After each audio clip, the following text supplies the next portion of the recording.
It must feel so freeing for you to not live with this awful secret that would have been killing you. Yeah. You know, even from your best friend, like even when you said that you reached out and you said, I need help. Yeah. That was because, you know, you couldn't get the pills or what that had happened. Yeah, the truth will set you free is actually, I never realised that until I started writing this book, and how therapeutic that was, but also how much of the shame goes away when you do speak that. And I think hiding it, that shame just grows and sits there inside of you, and shame is the worst emotion. It really is. To make a decision to do this was so personal, and so only you can make that decision. But all the people, you know, Kitty, Yeah.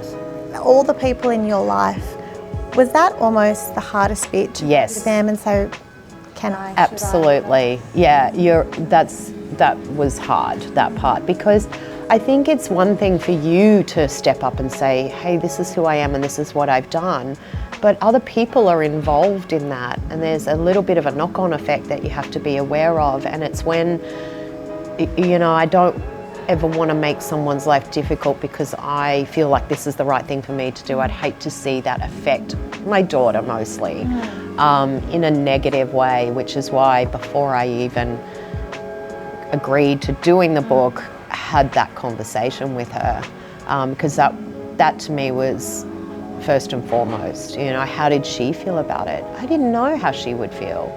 I didn't know. I mean, she's such a beautiful, kind soul, but still, I'm her mum at the end of the day, and that's something heavy that, it's quite heavy for a 13-year-old to have to talk about with their mum.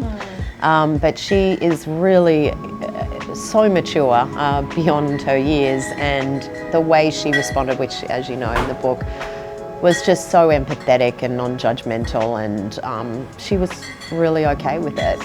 Yeah, it really was. One of my biggest fears actually was judgment from mums at school. I think all women fear that. And so that was probably one of my biggest fears, is what will the mums think? And I had so many of them reach out to me, and they were just so beautiful and kind. And Kitty and they talked about, if it comes up, they're going to have that dialogue with their daughters. And, you know, she hasn't had any problems in the playground from it, and I just think that part was really lovely.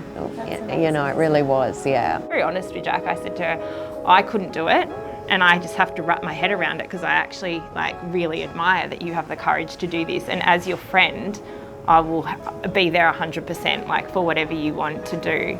But you said, you were so adamant, you were like, even if it helps, I said to you, you might get scrutinised, you've got to be prepared for what's going to come if you do choose to do this. And you said, you're like, even if I help one person, then it's worth it to me. Yeah. And I was like, okay, well then. Yeah, and it was totally worth it. I'm glad I did it.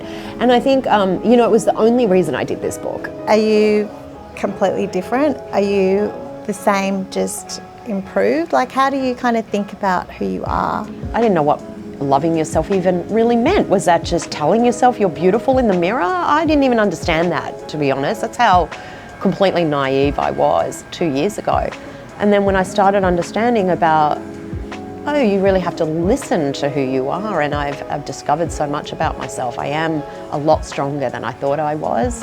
And I don't know, I feel like I have a purpose, a direction, and I like who I am now.